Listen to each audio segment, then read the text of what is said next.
So the Switch 2 has been out for 6 months now, and a lot has happened since then. At launch day, a lot of people were in line waiting to pick up theirs, and I was one of them in line at Best Buy. And then the Switch 2s were pretty hard to find within the first month or two after launch.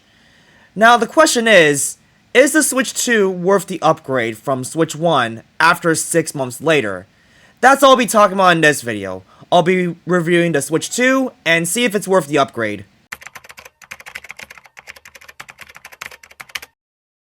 So ever since the Switch 2 launched, there weren't a lot of first-party Switch 2 games, especially the exclusive ones, such as Mario Kart World and Donkey Kong Bonanza. So if you really want to get those new games, then you'll need to upgrade to a Switch 2.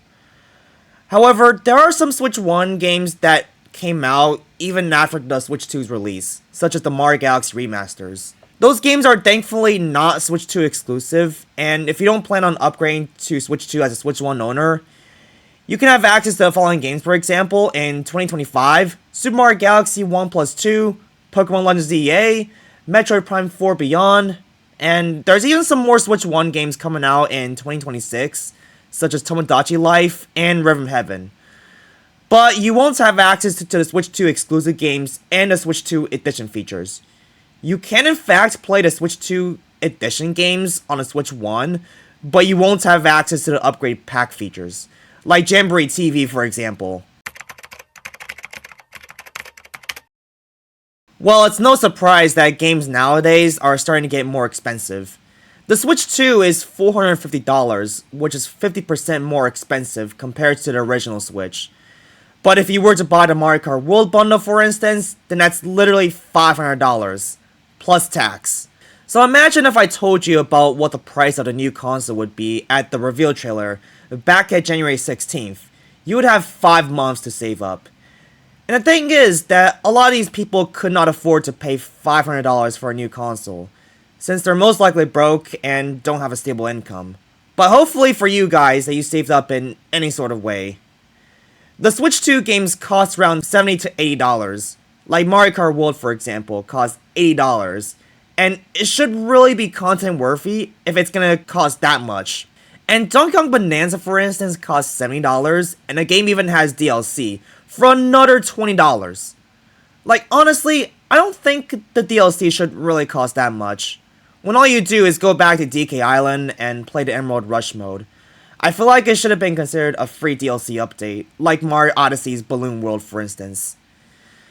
Now, if you happen to get the upgrade packs, which are Switch 2 editions of the Switch 1 games, some upgrade packs are $10, which don't really offer that much content other than performance upgrades, while others are $20, so you have access to brand new modes that are Switch 2 exclusive. Yeah, maybe $20 just for Jamboree TV shouldn't have been necessary, since there's not much to explore. But hey, if you have the money, go for it. But if not, as a Switch 1 owner, then you might as well hold off from upgrading to the new Switch, since there's still some Switch 1 games releasing in 2025. The upsides about the Switch 2 is the better graphics and frame rate compared to the Switch 1, and games on the Switch 2 tend to run a lot more smoothly. Like for instance, take a look at Breath of the Wild. When you fast travel, the loading times are a lot faster on the Switch 2, and the game runs at a stable 60 FPS, whereas the Switch 1 version only ran 30. Or take a look at Metroid Prime 4 Beyond for example. While the Switch 1 version runs at a stable 60 FPS, the Switch 2 version runs a lot more smoothly. Like for instance, you can output video up to 4K resolution, or when using performance mode, it can run up to a whopping 120 FPS. Now the biggest difference between the Switch 1 and 2 versions is the loading times. The Switch 1 version is a lot slower when loading up the game compared to the Switch 2, which is literally a 40-second difference. In conclusion, the Switch 2 is literally a powerhouse when it comes to running games more smoothly. Having much better graphics, supporting HDR, though it really depends on if your TV or monitor supports it, and having a lot more storage. Especially about the fact that Switch 2 games have even more storage compared to the Switch 1. The downsides though, they're really expensive. $70 to $80 for games and a $450 console, and the battery life doesn't last too long. You can literally play it for about 2 to 6 hours before the battery dies out, compared to the Switch 1 OLED, which has a much better battery life.